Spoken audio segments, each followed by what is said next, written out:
This is Guardian Radio, your station for up-to-the-minute news and intelligent, interactive, and engaging conversations. 96.9 FM. The views and opinions of the hosts and guests are their own and do not necessarily reflect the views of the management and staff of Guardian Radio.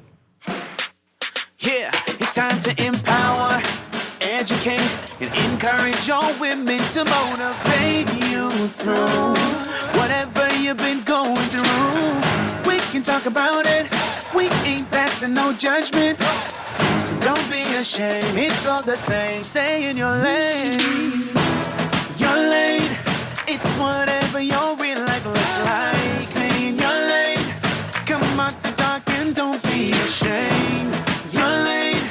Let's have a conversation on what we face every day. Tune into your lane talk show. It makes us feel good just to know we're not alone. No more will we feel isolated and cast aside. I want you to come out the dark. Just don't be afraid of your heart. So don't be ashamed. It's all the same. Stay in your lane. Your lane. It's whatever your real life looks like. Stay in your lane. Come out the dark and don't be ashamed. Your lane. Let's have a conversation on what we face every day. It's your Lane Talk Show with Coach Trish, Hanna.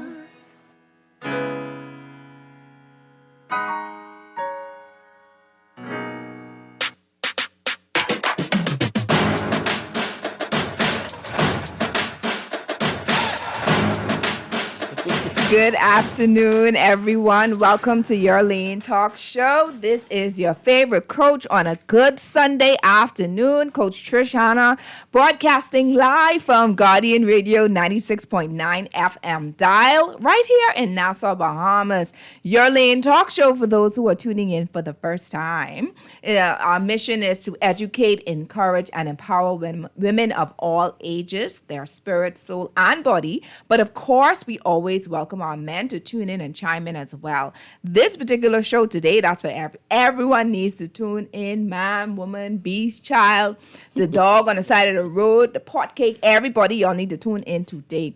Your Lane Talk Show is a faith-based show. But we are also real, relevant, and relatable. We discuss topics that don't normally make it to the pulpit. However, of course, we ensure that we are well-rounded, of course, as well. So, yes, it's faith-based, but yes, we still need to talk about things that happen to us on our day-to-day life and our day-to-day living, okay? Last week's episode was episode 107. Well, not last week, but the last time we were here in studio. The episode was 176, Men in Uniform, Fathers at Heart. And that episode featured remarkable men from the Royal Bahamas Defense Force, Royal Bahamas Police Force, and the Bahamas Department of Correctional Services. Of course, they shared what it was like, or what it is like, to balance the demands of serving our nation while raising their children. The response was overwhelming.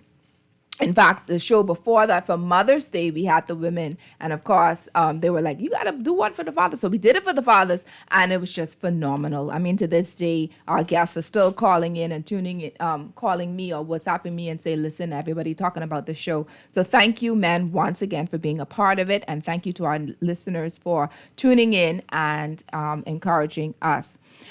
It was a very encouraging show. So, of course, if you want to take a listen, for those who may have missed it, you can go to YouTube, go to Coach Trish, Hanna, and look for episode 176, Men in Uniform, Fathers at Heart. And while you are there on YouTube, please like and subscribe. Now, on today's show, we are starting off the independence celebrations, though, shining the spotlight on the incredible things that make the Bahamas so unique. Right? So now let me ask you something for those who are tuning in. Have you ever looked out your window and seen a snake in your yard? Have you ever wondered what to do if a king toad showed up on your porch? Or maybe you've heard someone say, the only good snake is a tad snake. Well, is that really true? Okay. Today we are going to separate facts from fair. all right, as we explore the fascinating world of Bahamian wildlife, from boa constrictors, king toads, raccoons, woo, child, the creepy crawlies, and other creatures that share our beautiful islands, and the important role that they play in our environment. And let me remind you, this is not just a show for you to just listen to. This is a conversation that you can be a part of. You can call in, you can text, you can comment live and engage with us. Those who are tuning in via Facebook and YouTube, go ahead, make your comments. We're going to ensure that they're read. All right, or questions that you may have, that make sure that they're asked so our guests can answer them. All right, there are lots of ways that we can be heard today. You can tune into Guardian 96.9 FM radio dial, channel 969 on cable, BTC Flow channel 612, the Guardian radio app for Android or Apple, or on our website, www.guardiantalkradio.com. We're also on Facebook, Your Lane Life Coaching. We're on YouTube, Your Lane with Coach Trish, Hanna. And of course, once again, we are live. All right, so Your Lane with Coach Trish, Hanna, episode 177. Wild Bahamas, Creatures of Our Islands, is brought to you by John Shoe Store and Accessories, Tropical Gyros, Your Lane Life Coaching, the Children's Dream Journal that's available at All Seasons Book and Gift Center in Palmdale and on Amazon, Thompson Trading Brands, Lysol, Del Monte, and Airwick, Commonwealth Bank, 242 Media Connect, and DQ Bahamas. Now, Thursday, July 30th, we want you to treat yourself and help change a child's life with DQ Bahamas Miracle Treat Day. For every small blizzard coupon purchased, every pre-ordered blizzard, and every blizzard sold on Miracle Treat Day, $2 will be donated to this year's recipient, the Bahamas Crisis Center Early Intervention Program for children exposed to violence. It's a delicious way to give back to children in our community who need hope and support. So stop by any DQ Bahamas location on Thursday, July 30th. Grab your favorite blizzard, and remember, every blizzard treat makes a difference. In fact, what we wanted to do at Your Lane Talk Show, if you call in at any point today, we are going to give you a complimentary coupon for a blizzard, okay? We want to do that, of course, in support of Miracle Treat Day. All right, so my question for the audience today, true or false, the only good snake is a dead snake. Do you agree or disagree? All right, give us a call and tell us why. If you don't even want to call, you could text. The text number is 422-4796. That's 422-4796. You can give us a call at 323-6232, 325-4316, or 325-4259. Once again, true or false? The only good snake is a dead snake. All right, do you agree or disagree? Okay, so now we're going to get into our introduction.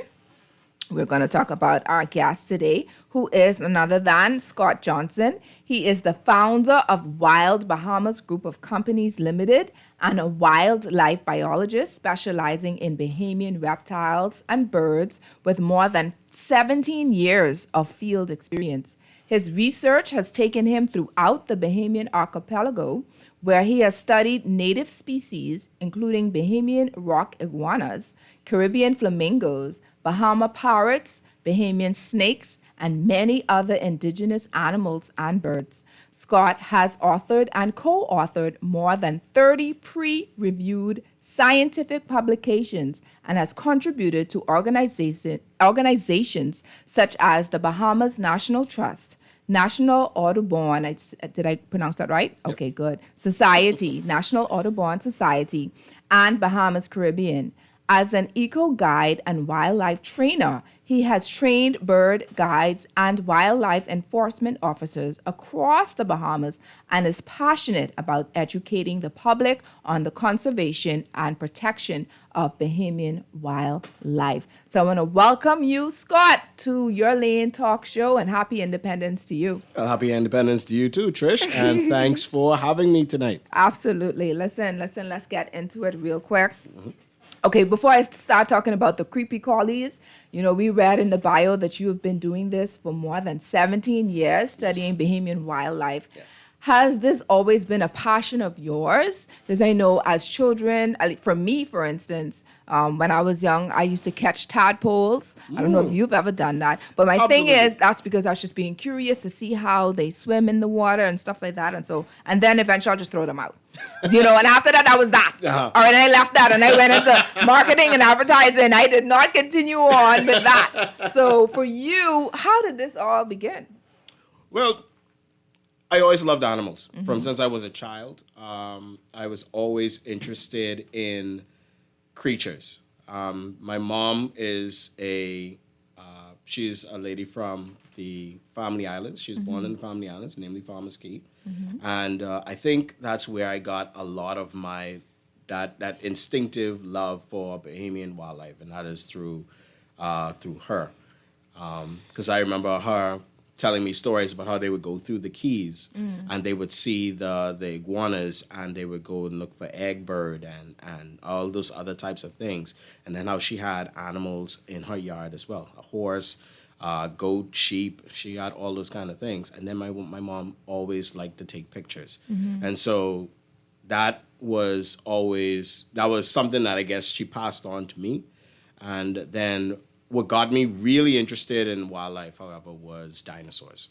I absolutely love think dinosaurs. every little boy loves at some stage of their life.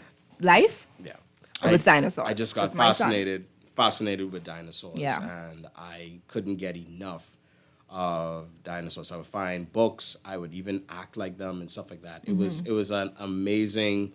They were such amazing creatures, and that's what got me really interested. I wanted to learn more about dinosaurs, and over time, my desire to learn more about dinosaurs got me into wildlife because I wanted to learn more about how animals behave, how animals do what they do.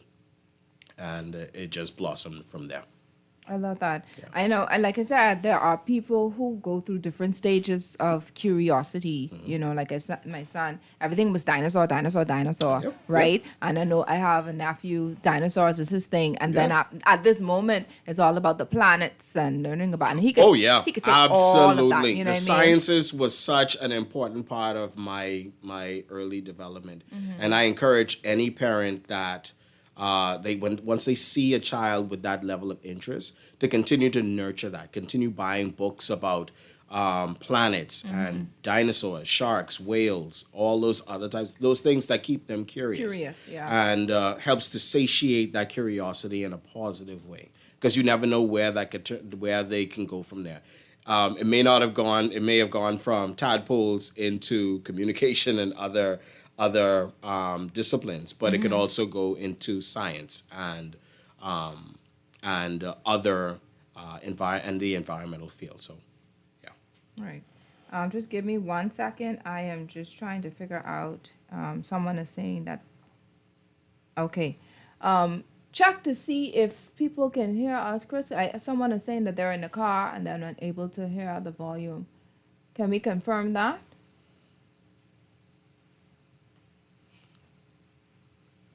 She said the electricity is off at home, so she came in the car to listen to the radio, but she's unable to hear.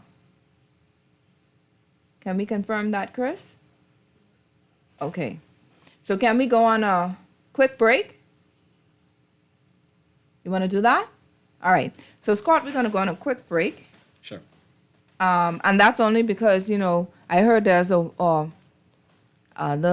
power outage. Oh my goodness! I can't say too much because they help the show. They've been on the show a couple of times. They're my clients, so I can't really say much. But you could talk. I'm kidding. I'm kidding. All right. So let's take a break. Let's see if we can get that sorted out, and we'll come right back right after this.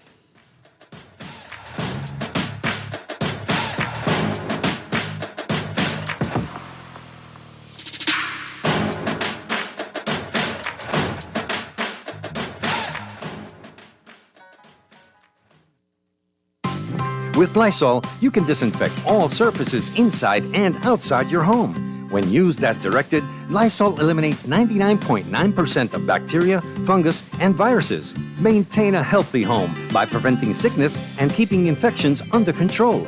Don't just clean your surfaces, disinfect them. Lysol does more for you and your family. That's our mission for health. Distributed by Thompson Trading Company. John Shoes and Accessories is your one-stop shop for all your footwear needs. You will find what you're looking for among the growing collection of classic and trendy styles with new arrivals every week. John's covers the whole family and has great prices, helpful and friendly customer service. Your experience shopping with us will be time well spent. Shop with us online at www.johnshoes.com. John's also now carries small home appliances. So come on into John's, located on Rosetta Street in Palmdale and Carmichael Road West. John's, we put fashion at your feet. Tired of banks forcing you to use technology to bank the way they want you to? Your convenience is important. So no matter what your banking needs, Commonwealth Bank's friendly staff are always available in branch for that personal one-on-one service. But when you choose technology, our online and mobile banking app offers you state-of-the-art functionality. The choice is yours. Commonwealth Bank. Bank the way you want. This holiday season, let Airwick fill your home with the mist of happiness. Enjoy limited edition scents like apple cinnamon medley, glistening snow and frosted mint, sweet vanilla and shea butter, all infused with natural oils to bring warmth and cheer. Find Airwick's essential mist diffusers and scented oil warmers at Kelly's, Lowe's Pharmacy, Paradise Premium Foods, and Family Island locations. Airwick, activate your holiday essence. At the heart of every great meal is a simple yet powerful idea: quality. At Del Monte, we are committed to cultivating quality, growing the freshest, most nutritious vegetables, fruits, and tomatoes for your family. With non-GMO ingredients and BPA-free packaging, you can trust that every can is packed with goodness. So whether it's a quick snack or a hearty family dinner, Del Monte brings wholesome flavor to your table. Look for it in your favorite food store. Del Monte, fresh taste, smart choices. Distributed by Thompson Trading. This is Guardian Radio 96.9 FM. Fresh news, smart talk, all day.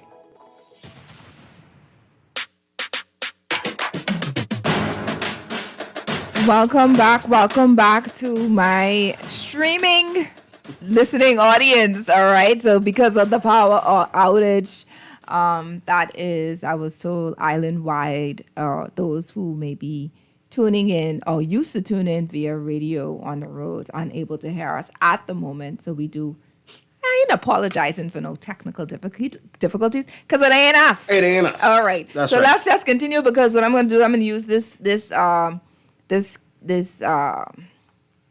show as a rebroadcast week after next. All right. Good. So for those who may be tuning in the next time and they're listening via radio, they will be able to hear these things which you have to say today, right?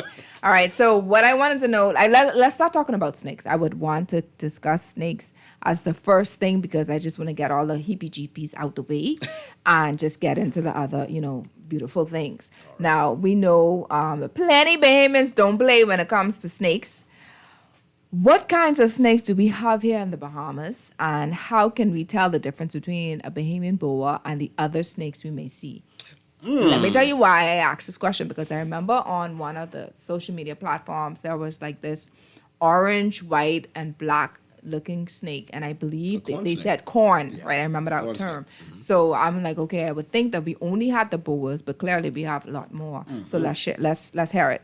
So, yes, you are correct. We have several species of snakes in the Bahamas, 12 species that are native to the Bahamas, of which 11 are endemic to the Bahamas. Mm-hmm. We have 5 species of Bahamian boas, the largest one being the one that you could find on the islands of the Great Bahama Bank. So the scientific name for that one would be Chilobothris strigulatus, which is our 7 to 8 foot monster, where the females can get big, like the thickness of my arm, weigh over 13 pounds. She is the largest native predator. And then we have 4 other species of boas. We have the Abaco boa, found Abaco. Mm-hmm. Then you have the Auckland's and Crooked Island boa. Then you also have the Conception Island boa, or the silver boa. And you have the Southern Bahama boa as well. So we have 5 species of boas. Then we have a Bahamian species of Bahamian a racer snake called the Bahamian racer. Mm-hmm. That is the only snake in the Bahamas that is venomous, mildly venomous, not dangerous to humans. That's the one that usually would flatten out its throat when it gets scared, and it would look like a cobra. And people would call me and say, hey, Scott, I see a cobra in my yard. What do we do about this? And I'd be like, no, that's not a cobra. That's just a defensive Bahamian racer.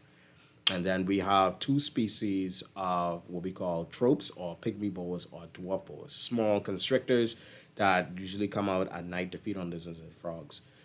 We have 3 species of blind snakes, which are subterranean, like to hang out underground. They eat termites and ants, as well as their eggs. And we have a species of thread snake that's found only on the island of San Salvador. And so adding up all of that, you should come up to about 12 species of snakes. Now, there are other species of snakes that have been introduced into the country.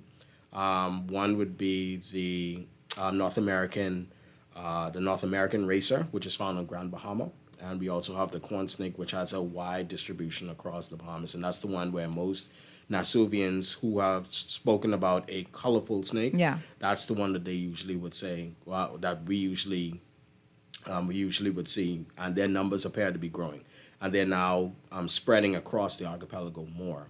Now you can find them in Grand Bahama, Abaco, New Providence, Andros, and maybe 1 or 2 other islands, but they are spreading, and herein that becomes kind of a problem. But we also have a Brahmini blind snake, which is also a subterranean snake, kind of looks like a skinny little black earthworm, and we have a few other species of snakes that are not native. So we have a bunch of snakes. No, but you said there are a few species that are not native. Does that mean that they're venomous and they can harm us? The good thing is that at present, we have no dangerous snakes in the Bahamas. At present. None. At present. The reason why I say at present is because, as everybody knows, we import over $1 billion worth of things from places like the United States, especially from ports like Florida. And when you are in Florida, Florida has several species of venomous snakes. It's only a matter of time before one of those snakes gets into a container and comes to New Providence. And once that comes into New Providence, Lord help you, it's not pregnant when it arrives. Because if it's an eastern diamondback rattlesnake, which is one of the most dangerous snakes in North America, if that comes to New Providence and unfortunately bites somebody, we don't have antivenom here. As far as I know, we don't have antivenom in the country. That person will have to immediately be airlifted out of country for treatment, or they're gonna have to quickly get antivenom in country as soon as possible. So the snakes that are not native, they usually are imported. Correct. I guess through, like you said, like the containers and the little boxes and all these other things. Can we say that for other than snakes, there are other animals that can actually be imported that same way? Oh, absolutely. We have several species of animals that have been introduced in the Bahamas via the importation of products, as well as people accidentally or intentionally bringing stuff in. Naturally, there's so many containers that come into the country. These containers aren't all properly inspected, so you don't know what's in these containers when they come in. Some of these places that bring in the containers, they open them up, boom, a Cuban nightingale pops in, or a spiny-tailed iguana pops in, or right now there's a new species of lizard that has now established itself in the Bahamas, and that is a Peterson's agama, rocky agama, and that's a really pretty lizard. It's like red and black and maybe a couple other colors, but it's been imported into the Bahamas, most likely from Florida. And then, of course, you have cane toads that came into the Bahamas from there. We have tropical house geckos and a host of other species that have been introduced via containers and people bringing, people on their yachts bringing in plants and stuff like that are not inspected. So, Yeah, I thought about that as well. We're going to talk about king toads soon, right? But I want to get back into this now. We want to educate the Bahamians at large. Now, I know growing up, when you see a snake, well, not me per se, but I've seen it happen.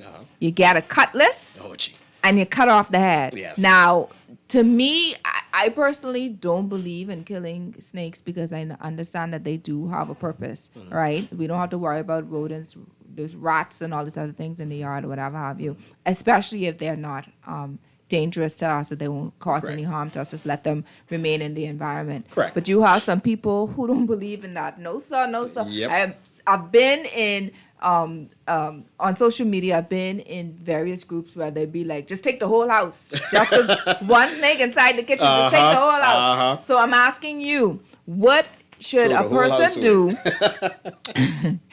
Throw the whole house, burn up the house, do that, exactly. because that's their house now, yeah? That's But right. what should a person do if they were to see a snake in their home? Well, the first thing that you want to do when you see a snake in the house is you don't panic. Panicking never helps in any situation.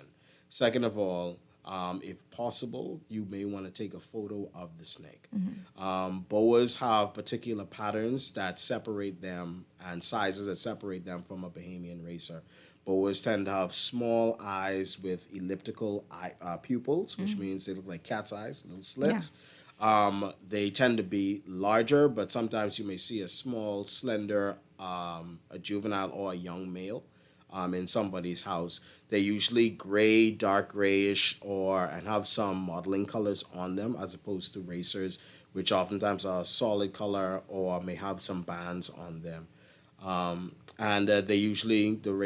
boas usually come out at night. And they're the ones who oftentimes, more often than not, end up in people's houses, whether it be in their roof, whether they be in the engine bay of a vehicle, whether they be in somebody's shed, et cetera, et cetera, et cetera. And they're really the big ones that's caused people to freak out. Yeah. So that's when you know you have a boa. You most likely have a boa in your area. So if you see it, don't panic. You want to make sure to take a photo, and then you could contact me, and I can come and I can remove the snake for you. I have another question for you, but let me just, we lost the caller. All right, so if they need to call back, they can. All right, so my thing is, so are you the only person that deals with having to capture a snake if someone were to find one? Well, no, there are several In their people, several organizations and companies that also deal with snake capture. I know my friends at Adastra, there are persons there who have been called and they have helped remove snakes. Animal control has also been called to help remove snakes. And there's even some persons who would volunteer their time to assist when I'm not able to go out and go and collect a snake. So there are people out there who are collecting and helping to remove snakes safely. All right, so now let's transition to Then you have those other persons who they get called because there are people who they want the snake removed. Yeah. They don't care how you remove it. Yeah. And when you do that, now we end up with a problem because I've seen videos with people, the snake is in their engine and they grab the snake and they yank the snake. And basically, at that point, when you yank the snake with such force, you basically sever the spine of the snake. So now the snake is now severely injured, can't defend itself. And then afterwards, after they yank and pull and prod the snake, now they throw it on the ground. Then they proceed to pull out the cutlass and chop it. And so that is a very inhumane way of dealing with an animal. Yeah. The snake is not trying to be a problem. That's one of the most important points. The snake's not trying to be an enemy. It's not trying to kill anybody. It's not trying to do anything. A snake is just trying to be a snake. It sees a nice warm place because it's cold. It wants to sleep in there. It sees a place where it's safe and dry where it can go and digest or shed its skin. And it just wants to just do that and then go about its business. And I understand everybody ain't gonna like snakes, but I've noticed now, and I've noticed that more and more people have developed more of a respect for snakes, knowing, like we said earlier, that I may not like you, but I understand that you have a purpose in the environment, and that is with rodent control, because rodents do carry a lot of nasty diseases, but you're not going to get those from snakes. And when you're having snakes inside the area, the snakes help to deal with that rodent problem. And so that's what it is. Yeah, I had to sit back and let you just talk about that real quick because honestly, knowledge is power, and that's key, and that's the whole purpose of you having us having you on the show today, because we want to ensure that knowledge is given to us instead of just ignorantly just getting a cutlass and hitting, or like you said, just grabbing the snake and injuring them. they have a purpose, y'all. They have a purpose. Let's talk about king toads. Now, oh Lord, it's a very interesting topic because, you know, I follow you on Facebook and I've seen where you've captured a few, and then I've seen where you were like, oh, they urinate when you catch them. Oh yeah, all the time, all the time. If you're not wearing gloves, they pee on you, and they pee. Some of them is squirt out their pee. So if you grab the toad and you grab the toad wrong, they can pee in your face. I don't think no one should grab a toad, first of all, a king toad at it, and without some type of knowledge on how to capture it. All right, so that we need to put that in there, a little disclaimer in there. Do not go and try to capture it yourself. Right, because there's all kind of things that could happen if you capture a toad. One of them being that the toad can pee in your eye. Now, we have a saying in the Bahamas that if a frog pee in your eye, you can go blind. Yeah. That's something that I haven't yet found to be true or not yet. But I'm not going to be the one willing to do the experiment to go and figure out if this really is true. Yeah. I do know the frogs do produce uric acid. Yeah. Whereas we produce urea because we're mammals. Yeah. But frogs and birds, in their excrement, they produce uric acid. Now, that may be able to cause some damage if it gets into your eye or something like that. But again, I'm not going to be a part of the experiment to figure out if that's true or not. Now, I do also know or remember, and I don't know how true this is, that if you are afraid of a particular toad or frog, whatever have you, you get some salt and you sprinkle it on them. That may not work with a cane toad because their skin is more drier and it's more bumpy, as opposed to a Cuban tree frog, which is native, which has more moist skin. So when the salt hits it, it dries out the skin more, irritating the frog to the point where now the frog tries to get away. Or if it's so much salt on the frog can die from drying out and stuff like that.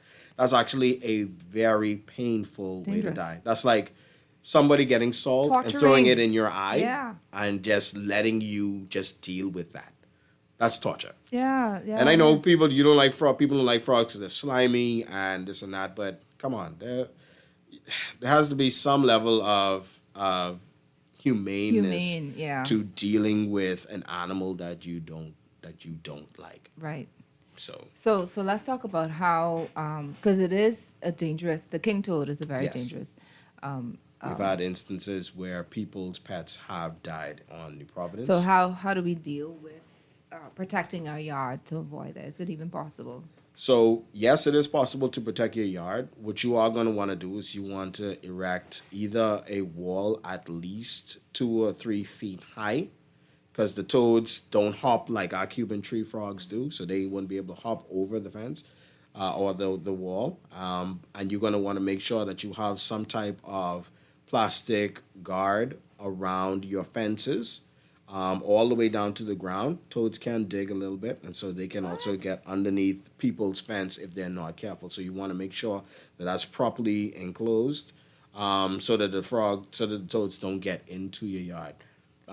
Unfortunately, in places like tropical gardens where there's a high toad infestation there. The pond is there. You have all that wetland. Yeah. But then you also have persons, and they have an open yard design. Yeah.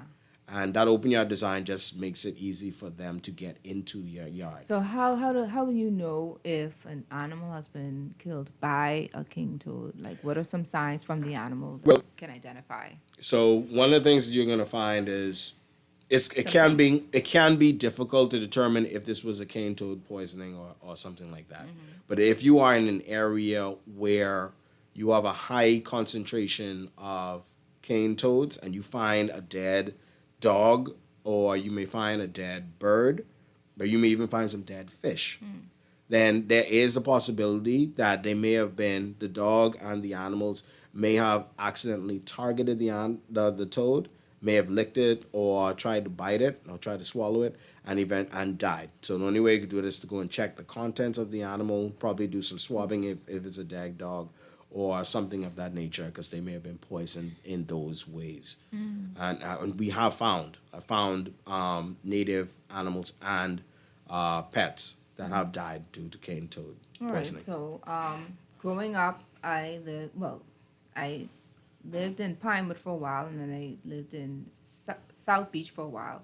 And South Beach, there were like almost like an infestation of raccoons there. Oh, now I used to boy. think this was years ago, like in 2019, somewhere around there. And I used to think that they were pretty cute. Now they were very, very cute. You see the mommy, the daddy, and the little children just trickling over in the yard, whatever have you, until they get in your garbage outside. Okay.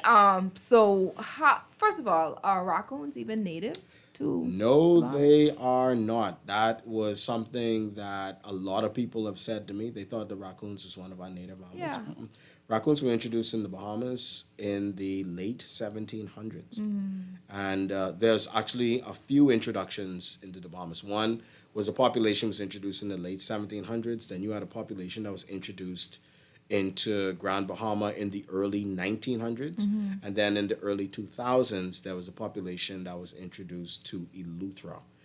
Once it got on Eleuthera, they started making their way south. So now they're from North Eleuthera all the way down to South Eleuthera. And a lot of the persons who are growing crops and stuff like that are very annoyed with them because they're eating their produce, eating their crops, and they're also eating crabs and other things. Raccoons are an invasive animal. It's unfortunate. I know there are a lot of persons who love raccoons, because they have a cuteness to them and all that kind of stuff. But unfortunately, they are an invasive animal, So and how do they we cause protect? they cause a lot of damage to native wildlife. Yeah. So how do we prevent them from continuing this? I mean, they just just being them, right? But how do we prevent them from being so destructive? That's unfortunately that's the problem. The nature of an animal can be detrimental to an ecosystem. Because that nature makes them super successful. I'm an intelligent animal. I come out at night. I can defend myself. I reproduce like crazy. And I have novel weapons that can make me a problem for native animals. All of those things contribute to me being a very problematic animal. So for raccoons, I would say, one, if you have trash bins and stuff like that, make sure the trash bins are properly covered, properly enclosed. Raccoons are super smart, so you want to make sure that you don't give them no leeway to access your garbage bins or whatever. They also like to get into your roof as well. So if you have trees and stuff like that that are arching over into your house and you have holes in your roof and stuff like that, you are going to want to make sure you close those up too, because raccoons can enter them and stuff like that. Raccoons also can spread diseases, just like rats. So you want to try and minimize the opportunity for them to access your homes. And raccoons, they can have tempers, especially if they feel threatened. As cute as they may be, they can be vicious. And they do bite. And they have sharp claws. So they can bite and they can scratch. So you want to be mindful of the raccoon. Have you captured any? I haven't caught any raccoons as yet. I haven't made that a part of the animal capture and removal part of my work. Not at least not yet, but that's something that I may start doing in the not too distant future, because I do get calls from people saying, "Hey Scott, we got a family raccoons in our roof. Can you help us and stuff?" And then I have to go and say, "Hey, I know this other person that can safely remove them for you." Can we talk about spiders? We can talk about it. Come talk to us about spiders. What are the types of spiders that are native to our country? Wow, so we have over 60 species of spiders in the Bahamas, with probably hundreds more that needs to be recorded. Our understanding of spider fauna is very, very limited. And I recently found a few new species, which I published. But most of our spiders are not dangerous at all. The biggest spider. No, you said most, which means there are a few that you are going to want to keep your eyes open for. One would be the brown recluse.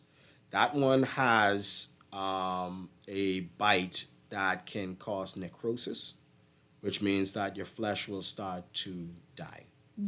That's here in the area. in the country. Yeah, that's here.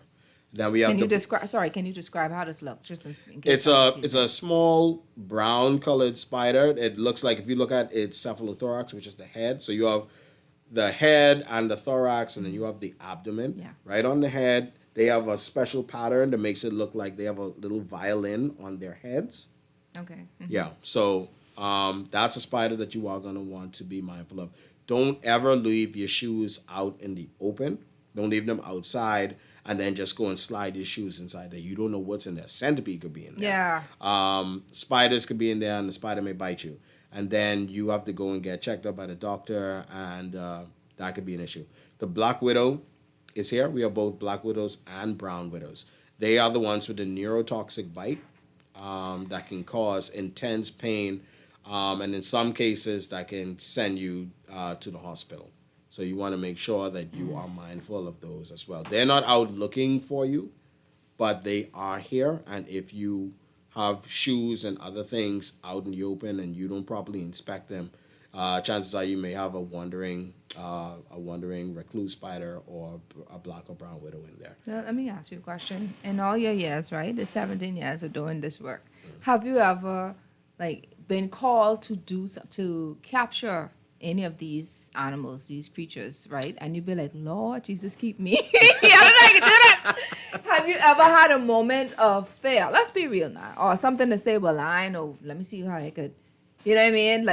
Strategize how to get this one. All right, so if I'm going to be totally honest with you, the only animal that causes me to take a step back and really reassess my situation would be bees. Okay. Yeah. Because bees, I've had an experience with bees a few years ago where I was out in the forest doing some bird research, and we got hit by some angry swarm of bees. And so you're out it's now midsummer. Yeah. It's hot. You're dehydrated. You're hundreds of meters in dense forest. You can't run because there's a bunch of holes and stuff like that on the ground. And lo and behold, you encounter an angry swarm of aggressive bees. So you're not intentionally trying to capture them. You just pass them and just I was found just passing them. Ooh. And, I didn't even know. All I just heard was my colleague who was with me. I just heard her screaming. Yeah. And then I just started feeling these stings. And I was like, what is happening here? And then when I saw my colleague being attacked, then it dawned on me that we were being attacked by bees. And I had on my backpack and everything, my camera equipment. I yucked everything off, and I just bolted through that pineland. I didn't care if I would fall into a hole, which I could have, and snap my ankle and die. Yeah. Whatever. And the thing is with bees, which scares me the most about bees than anything else, is that bees chase you. Yeah. They chase you, and they continue to sting you while they're chasing you. Because every time a bee stings you, they release a pheromone that attracts other bees to you. And so you could run for hundreds of meters. Unlike wasps, because I don't like wasps neither naturally. But a wasp is not going to chase you for long periods of time. Once you get out of their immediate vicinity, they leave you alone. Bees will continue to chase you. So now you're hot, you're dehydrated, now you're being stung up by dozens of bees, and you're in dense forest, holes all over the ground, everything else, and the bees are continuously chasing you. That's traumatic. That was the most hard. That was that one time where I thought I was not going to make it. I was going to die in the forest. Wow. But God is good. Yeah. But that just made me realize that I can't walk into the forest like how I once did, which was I'm just going to enjoy just moseying through the forest. Now, every time I go in the forest now, I'm like, okay, let me look around. Do I see a beehive? And there's been a few other encounters that I had where you actually do see beehives in the forest as you're walking. So I had to just be more cautious as I move. So let's educate the Bahamians about that. When they do see beehives, what should they do? You have some people who might be like, let me just knock it to see if I can get some honey out of this. I would strongly advise persons to contact a bee remover. Like 242 bee masters. That's the only one that's coming to my head right now. And other beekeepers to help remove bees. these honeybees are not native to the Bahamas, so they are actually on that threshold of possibly an invasive animal as well. So where can you find do you find that they are in particular areas, like for instance, further east, further west, whatever have you, or could they be like a particular island that's specific to, you know? They could be anywhere where persons. So there's a growing desire for honey in the country, and so a lot of persons have gotten into beekeeping. Yeah.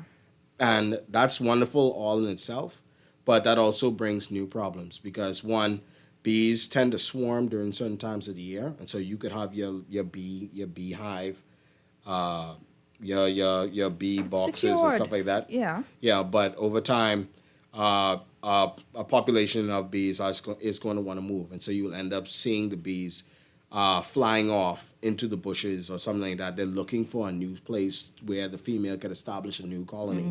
And when that happens, now you have a problem because they may find an opening in your roof. That's a great place for them to start building a new hive. Or they may find a tree trunk with an opening in it. They want to go in there and do stuff like that too. And for me, as a scientist who goes out in the bush to study native Bahamian wildlife, when those bees are in the forest now, that makes my job more dangerous. Yeah. And if I'm going out with somebody, and then let's say that you are you're taking people out on a tour. Yeah. And you come across a beehive on a trail, and it's an angry female. Because if a queen is angry, the whole hive is now angry. Because she That sounds familiar. She determines the right? tempo of the hive, right? So if you have an angry queen, the whole hive is angry and aggressive. And so if that affects somebody, if they start stinging on somebody, that person now could possibly end up in the hospital. And if you're taking people out as a tour guide, that's a problem. So that hits my vocation. Bees can hit my vocation in a negative way. Yeah, people can talk about, bees pollinate. We have over 35 species of bees that are native that don't sting you. But the European honeybee is the one that produces the honey. So naturally, you have the attractive factor that tips people's hand to, hey, well, maybe we don't need to, kill them. Yeah. Maybe we could just find some other way. No. So do you believe that there are some creatures that need to be killed? I do, and I know there are persons who would advocate, against it. You don't want to kill. I follow your page. Yeah, you don't have to kill them. There's been some debates that I had with some persons about euthanizing animals, but unfortunately, like I mentioned before, the nature of the animal can pose a problem for the native organisms. Yeah. Just by your natural nature. A house cat. House cats everybody loves house cats. They're cute, they're cuddly, they can be sweet and stuff like that. They are natural born predators. Give them the opportunity, they will kill everything in your yard that they can overpower. Not just rats and mice, which people tend to bring them for. They kill lizards, they kill frogs, they kill insects, they kill snakes, they kill birds, they kill a wide variety of things. They are natural born and highly successful predators.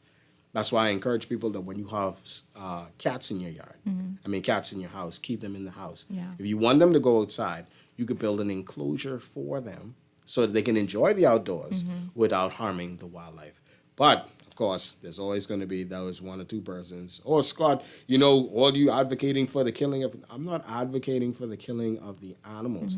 If you own your pet, if you have a pet, and you say that you love your pet, you should take all the precautions to learn the biology of your pet, educate yourself on the pet. How many kittens can this animal produce? How fast can they start reproducing? How long is the period between being a baby and becoming a reproductive adult? How many of them can they produce at one time? Are they poisonous? Are they venomous? All of those are things that you should consider before you say, I want this animal as a pet. Wow. And that's very informative because, yes, like you said, it doesn't matter the type of animal it is. If what is important is understanding their biology, understanding what they do, understanding what they're capable of doing. It's just like someone saying that they're gonna have purchase a pit bull or rehome a pit bull, and you just leave your fence open and your doors open or whatever have you, and obviously you have to know the nature of that animal, and it goes for any animal, any pet that you have, even having a snake as an animal, as a pet, rather, right? Know what they are capable of. Don't try to assume. That's right. Do your research. That's right. Yeah. Do your homework, as we mentioned. Do your homework before you decide to have a pet. Everybody have cats and dogs, so everybody assumes that they have a good understanding of cats and dogs. We have a huge problem in this country with, I guarantee you, that the majority of people who have pets in this country don't have pets with collars on them. Yeah. The animals are just roaming free. And they're not registered. They're not registered. Yeah. No. And that's actually against the law. That's illegal. Yeah. You can be charged hundreds of dollars for that. But that's something that has never really been enacted, where animal control or whoever is responsible for that can come to houses and say, hey, your animals are not, they don't have collars and not registered and whatever. We're going to charge you for this. You have animals that are roaming around in yards and stuff like that. And then, of course, you have people who are absolutely terrible with taking care of pets, taking care of animals. Yeah, I wanna just stop you 1 second because I want to we're just gonna have that little detour back right there. That's why, because we can talk about that all day. Trust me, because we've read the news, right, and we've seen it. We've seen how people have been harmed because of negligence, whatever have you. But let's get focused. Yeah. Now I know, like, as our country continue to develop, we're seeing more wildlife in our neighborhoods because we're moving into their habitat. That's right. Because you called off tropical gardens. We know once before tropical gardens was just a bunch of bush and pond, right? And we've seen how it has developed. How do we strike a balance between development and protecting nature? Oh boy, that is one of the most interesting questions. Also, surprisingly, one of the most challenging questions that even as a conservationists try to juggle. You want to protect the needs of the wildlife, but you also understand the development needs to happen in this country. In the country, we need to build. Infrastructure needs to be in place. We always crying about we don't have homes, we don't have places for us to stay and stuff like that. That's infrastructure that needs to happen. Yeah. So building sustainably has always been, or should always be, at the forefront of development in this country. We know that there are animals in this country, some of them more sensitive than others, but yet persons are allowed to purchase land in these sensitive areas where these animals are. So that needs to be really looked at to the point where our government needs to just say, no, absolutely not. You cannot build here. Because even if you try to build as sustainably as possible, these animals are far too sensitive. And they can, your development will have a negative effect on them. Yeah. So, no, not here. And then in other places, people can build sustainably, and that actually can help improve the species diversity within an area. Okay. A good example of that would be Ocean Club, Atlantis Ocean Club. Okay. Atlantis Ocean Club has a golf course, and that golf course has over 30 species of birds regularly there. Because the persons who developed that golf course, they developed with a nature-based mindset. So you have birds that are breeding on the golf course, which is always a good thing. Yeah. When you see animals, you even have burrowing owls that were seen on the golf course. The burrowing owls have not been recorded in the Bahamas for a long time.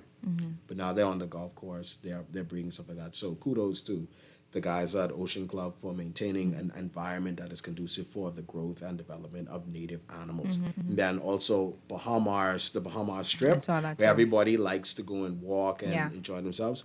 The nature there is very, very nice. I go in there and I take people out on tours. We go and we see the birds and stuff like that. You see the other animals out there. It's a wonderful place. So kudos to Bahamar for their maintenance of that general area. So those are just two examples of sustainable development. If you have wildlife in mind, you can develop an area which can maintain levels of biodiversity. And then you have people who don't care about any of that stuff. They just want to clear cut the whole thing, build these buildings, and have maybe one coconut tree in the yard, and that's them. That's it, and that's it.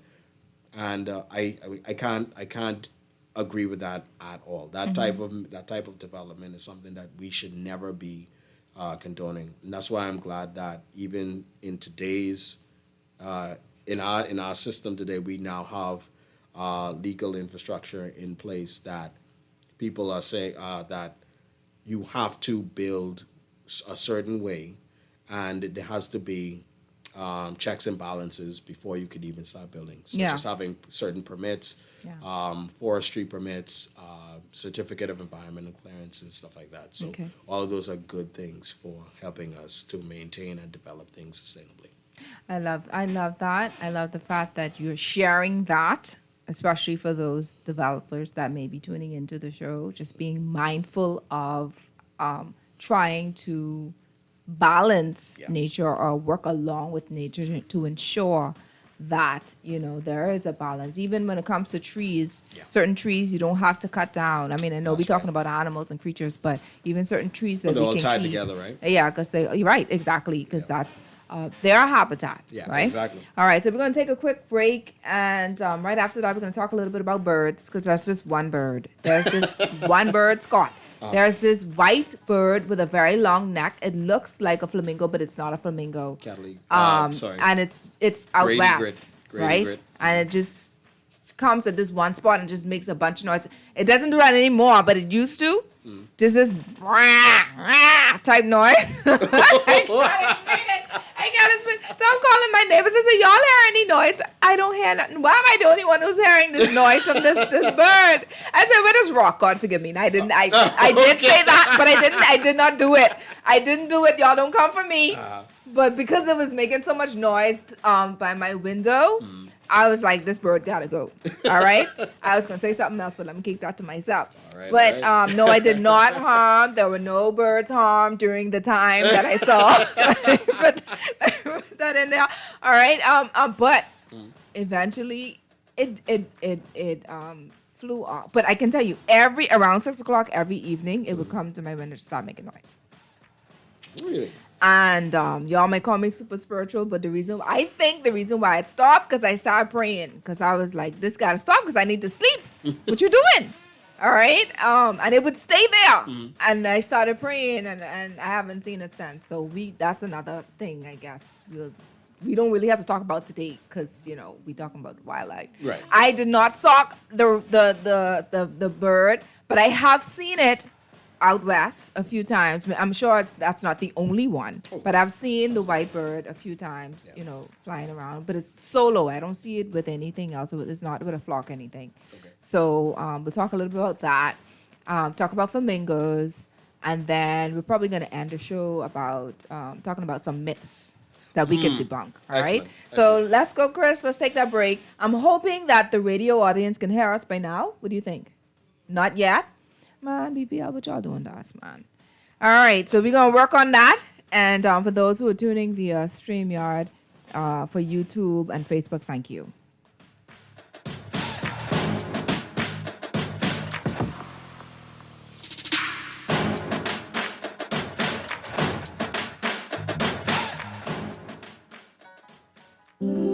This holiday season, let Airwick fill your home with the mist of happiness. Enjoy limited edition scents like apple cinnamon medley, glistening snow and frosted mint, sweet vanilla and shea butter, all infused with natural oils to bring warmth and cheer. Find Airwick's essential mist diffusers and scented oil warmers at Kelly's, Lowe's Pharmacy, Paradise Premium Foods, and Family Island locations. Airwick, activate your holiday essence.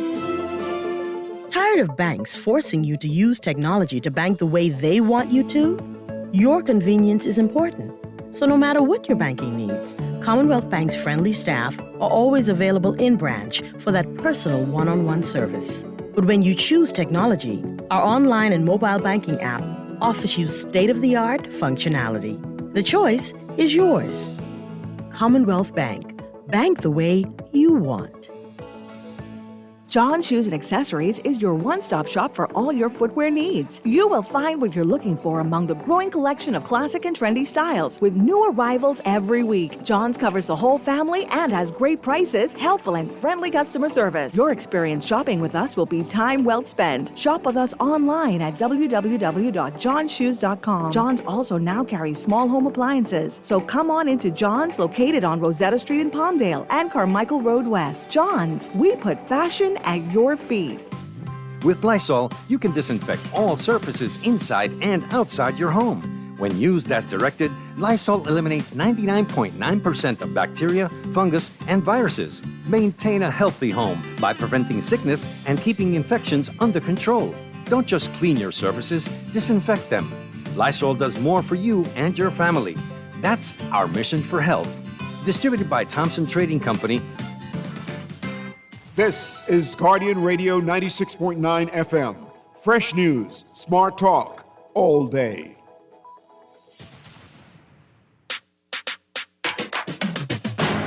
So we have about half an hour left. I have with me in studio Mr. Scott Johnson himself. Okay, now he is a wildlife biologist, and of course he is talking to us about how to conserve our native animals, our creatures, what to do, what not to do, what to kill, what not to kill.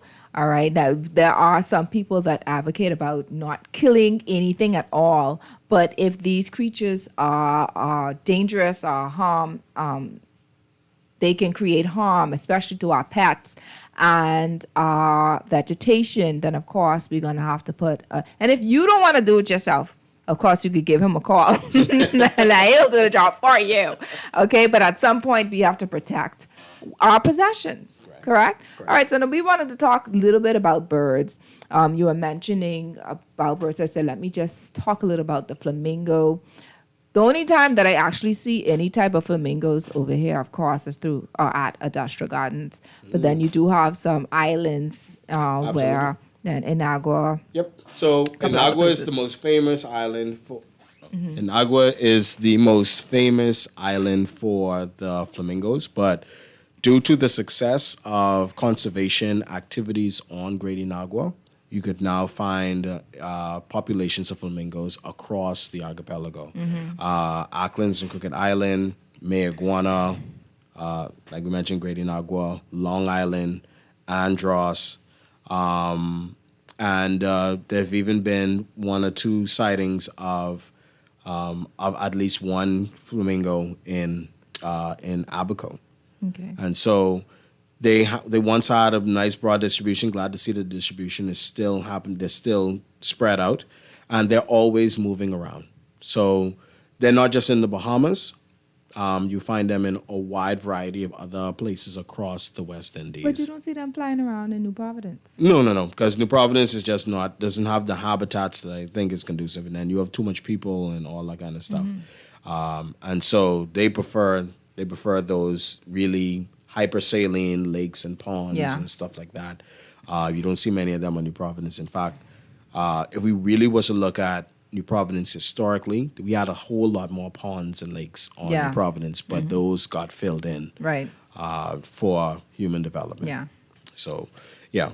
But with regards to other birds, we have over 366 species of birds that have been recorded in the Bahamas, 6 of which are found only in the Bahamas. And that makes the Bahamas one of the richest places for bird diversity in the West Indies. People come here, and it's a growing thing for the Bahamas. People are coming here to go and bird. Where do they go specifically? So they would come to islands like Abaco because of the Abaco parrots, and Inagua for the parrots and the flamingos. But people also go into Long Island. People love going to Andros.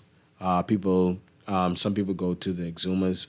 Some people go to Eleuthera. So all across the archipelago, Grand Bahama, all across the archipelago, there's a place where you can really enjoy the bird life. Do we advertise that? Do we push that? We bird watching do tourism? push. I personally wish we would push the Ministry of Tourism would push bird tourism a bit stronger. Yeah.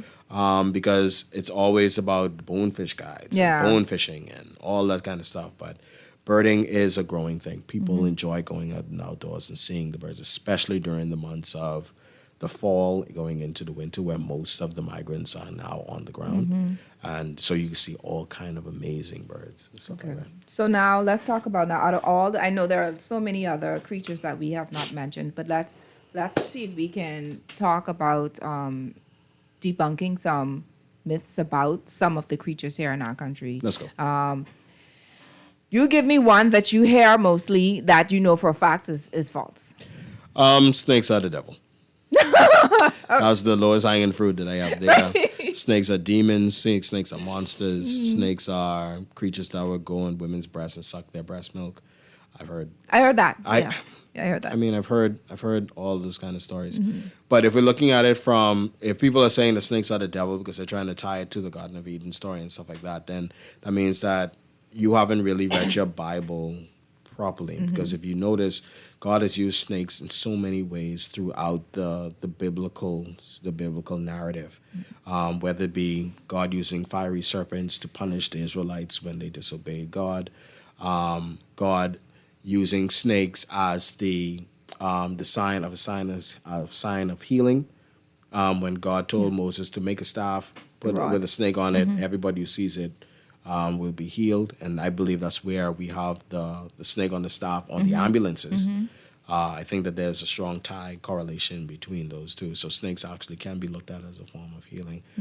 But when the Bible spoke about the man stepping on the snake's head, but the snake will bite his heel, that was in relationship to what's going to happen with Jesus Christ. And those kind of things. So if you're going to use the Bible, make sure you use against an animal. Make sure you use the Bible properly. Make sure your interpretation is in the proper context before you decide to use the Bible as a weapon or try and weaponize the Bible against animals. Remember, God made all animals, and he said that all animals were good. Hold on. You remember the song in school? All things bright and beautiful. All creatures great and small. Yes, it's true. And he did make all of these animals. Now, some people will say, well, it's God. If God made all animals good, then why you want to go and kill the invasive animals?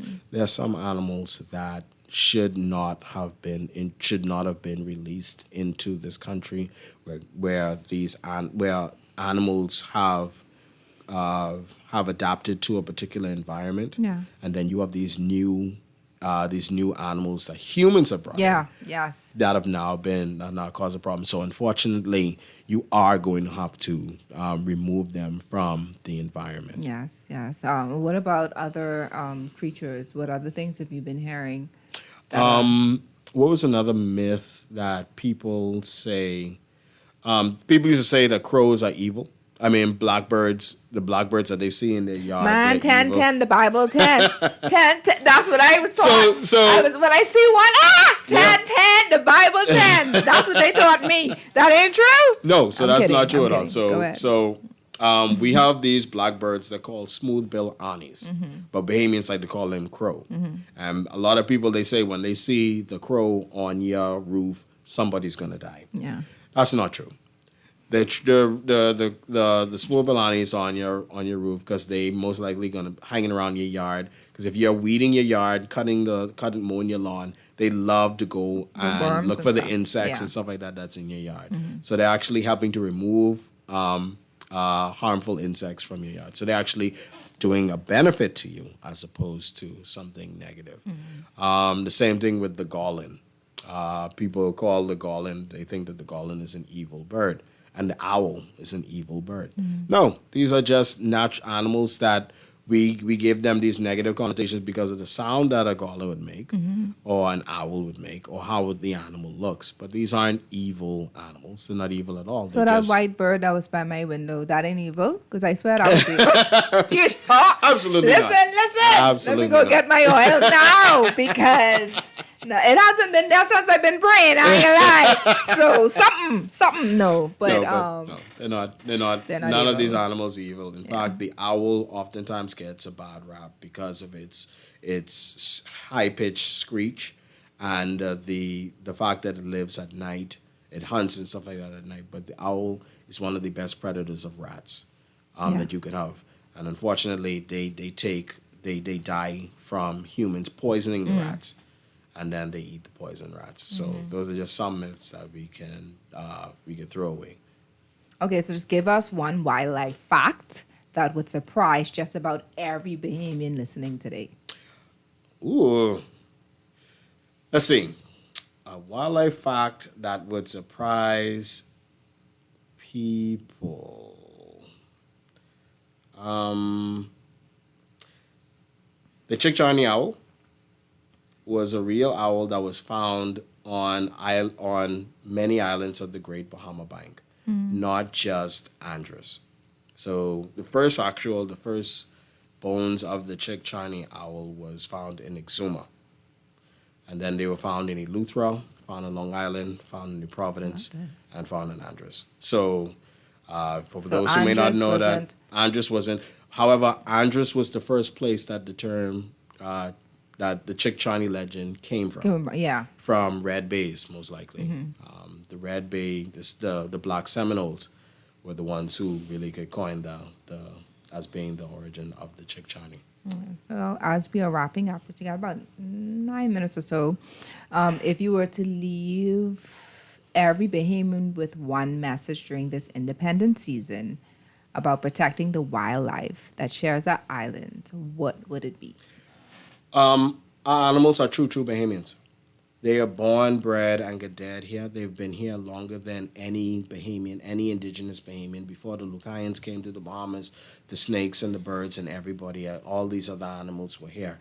They are the real Bahamians. And as real Bahamians, they deserve to be protected and respected, just like anybody, any Junkanoo, any other part of our culture, because birds and wildlife are an important part of our culture. And that's one of the reasons why I promote my company, Wild Bahamas Group of Companies Limited, is so focused on native Bahamian wildlife. We want to show that our animals do deserve protection. They do deserve to be conserved. They are amazing additions to what makes this country Bahamian. And unfortunately, we don't push wildlife as strongly as we should, because in tourism markets and stuff like that, it's always the stereotypical flamingo, iguana, parrot, and then of course everybody knows about conch grouper, crawfish, and all those economically important ones. But what about the animals that we don't talk about? What about the endangered Bahama warbler? What about the endangered Bahama swallow? What about the Bahama yellowthroat? What about the critically endangered Bahama nuthatch? All of these are animals that we have. The Bahamian hutia, which is our only terrestrial rodent that's endemic to the Bahamas. Why don't we focus on trying to incorporate all of these into the story of the Bahamas, where everybody can really appreciate our wildlife? And that's one of the reasons why Wild Bahamas continues to push the education. That's why I'm always on social media, making little snippets, just showing people, hey, these are new animals that y'all don't regularly see. Let's go and let's talk about them, because they are incredibly important to the narrative of Bahamian culture and stuff like that. Bahamian culture is not just Junkanoo. It's not just peas and rice, macaroni, coleslaw, potato salad, steamed fish. It's not just Androsia print and the straw hat and straw market and stuff like that. Bahamian culture is the Bahamian coppice forest. Bahamian culture is the Bahamian woodlands. Bahamian culture is the mangrove ecosystem.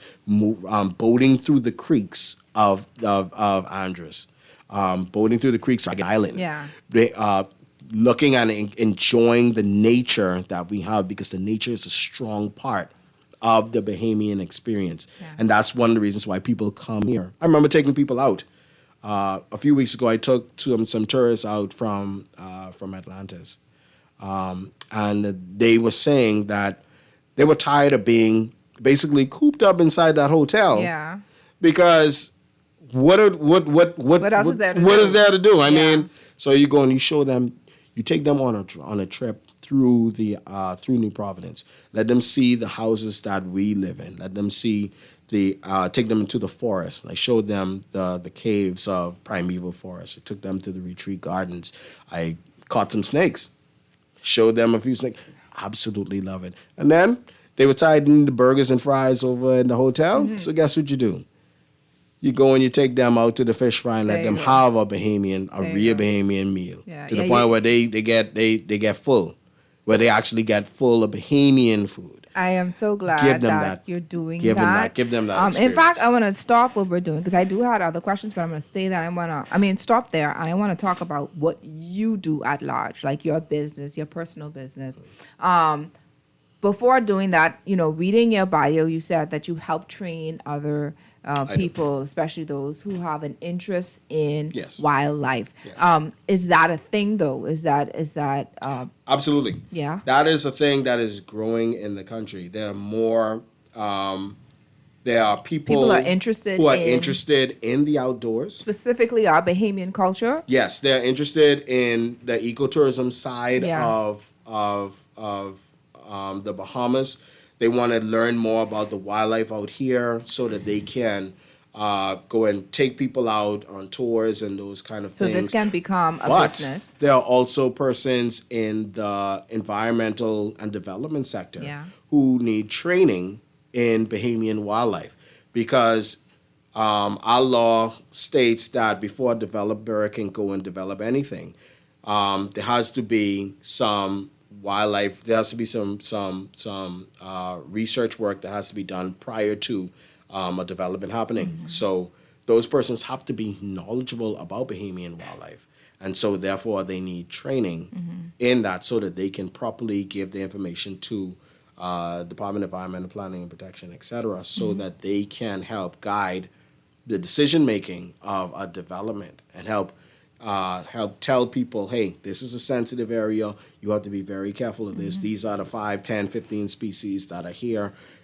This is how you do things. This is how you not do things. Yeah. Help them to modify their development idea so that it becomes more sustainable, et cetera, et cetera. So can you tell us, because you got like 3 more minutes, where can people reach you? How can they contact you? 1, if they need to get a snake out their house, and 2, if they have friends coming over that they may want to use your business to help them to do like tours around the country, etc. So if people are interested in they want to know more about me and what I do, you could visit my website at www.wild-bahamas.com. You can contact me at 432-9172.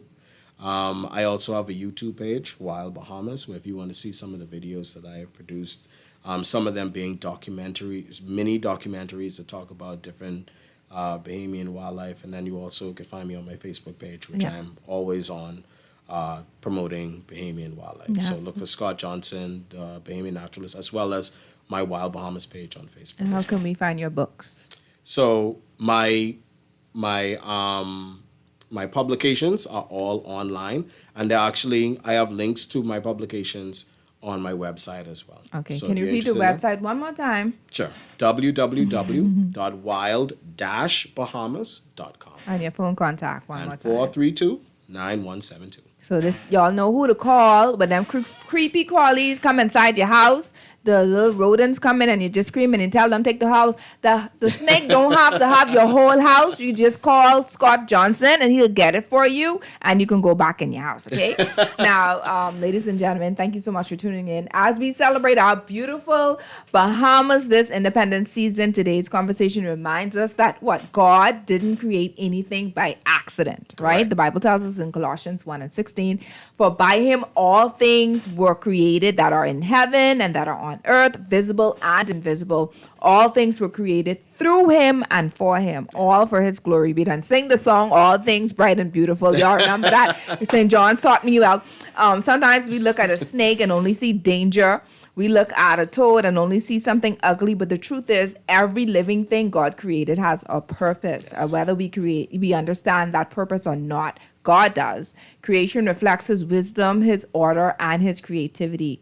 And as believers, we're called to be good stewards of what God has entrusted to us. That doesn't mean putting ourselves in harm's way, right? So there are some animals, as you've stated, that we may have to try to, put to the side.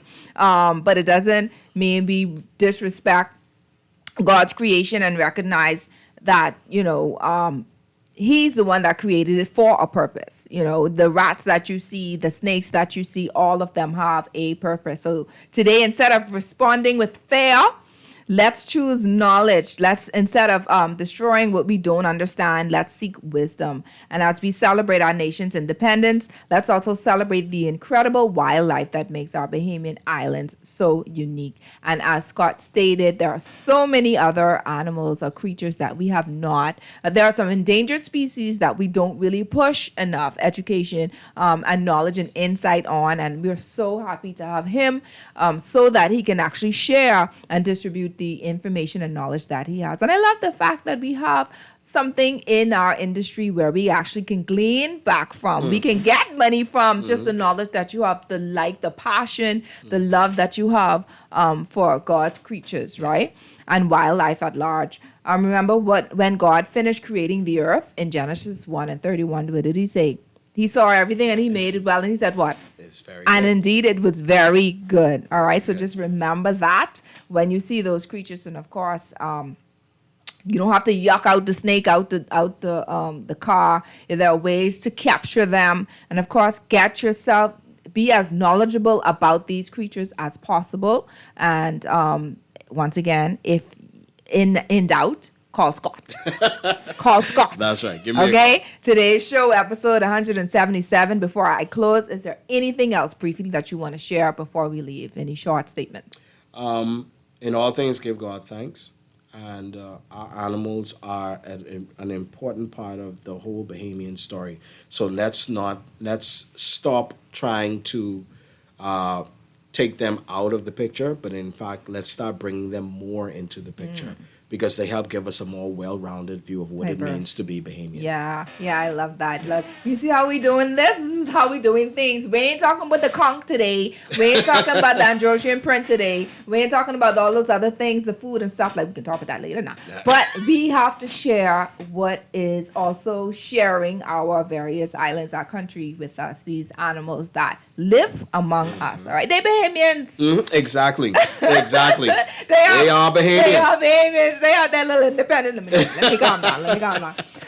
So today's show, episode 177, Wild Bahamas Creatures of Our Islands, with our very good Bahamian guest, Scott Johnson, is brought to you by John Shoe Store and Accessories, Tropical Gyros, Your Lane Life Coaching. You could go onto Your Lane Life Coaching's website, www.yourlanelifecoaching.com, for your relationship and life coaching needs. Also brought to you by the Children's Dream Journal, available on All Seasons at All Seasons Book and Gift Center in Palmdale, and of course on Amazon. We're also brought to you by Lysol, Del Monte, and Airwick, all distributed by Thompson Trading. Thanks to Thompson Trading. Thank you so much for always keeping us afloat. We're also brought to you by Commonwealth Bank, 242 Media Connect, and DQ Bahamas. Of course, there's a sweet way to make a real difference. DQ Bahamas Miracle Treat Day is happening on Thursday, July 30th, and you can help support the Bahamas Crisis Center. There are 3 easy ways to give. You could purchase a small Blizzard coupon, pre-order your Blizzard, or simply buy a Blizzard on Miracle Treat Day. Every participating Blizzard helps raise funds for the Early Intervention Program for children exposed to violence, bringing hope and healing to children and families right here in the Bahamas. Mark your calendars for Thursday, July 30th. Visit your nearest DQ Bahamas, and together, let's make miracles happen, one Blizzard at a time. I absolutely love DQ. I absolutely love what they do. So we want to thank you so much, DQ Bahamas, for being a sponsor on Your Lane Talk Show. Next week, we're going to be talking about, the topic is Independence Begin at Home, how fathers shape the future of our nation. So we'll be talking about fatherhood. Of course, we know that we just had Father's Day just about less than a month ago, but we have to bring this up because it is a thing, okay? This is a cultural thing, And we seem to bypass these very things that make up our nation. And of course, if we don't have a strong foundation, we have nothing. So I'm so excited to have a few guests coming from Legacy Church that will be talking, assisting this wonderful conversation about fatherhood in our country, okay, at large. So I'm excited about that, so you don't want to miss that. Next week, hopefully, our wonderful electricity will be back and running and all will be well so that you can actually hear the show while you're on the road. But once again, this is not the last time. For those who may not have heard it, we're going to ensure that it's rebroadcast week after next, okay? So thank you once again, Scott, for being a part of your Lane Talk Show. You have been an extreme asset, a value to the show, and we give God thanks for you. Oh, thank you. Thank you. And thank you to my producer, Chris, for holding it down despite what's happening at Radio Land. Thank you so much to your Lane listeners and new listeners. Please like and follow Your Lane Life Coaching on YouTube for more great shows. Your Lane Life Coaching, okay? And Your Lane Life Coaching on Facebook and Your Lane Talk Show on YouTube, okay? I am, once again, Coach Trish Hanna. We are on air every Sunday at 3:30 p.m. Eastern. And I pray that you were all empowered, educated, and encouraged to stay in your lane today. And once again, happy Independence, Bahamas. You are the reason why we are where we are today. And of course, you could always make this country better by staying in your lane. All right. All right. Have a happy Sunday, everyone. God bless you until we meet again.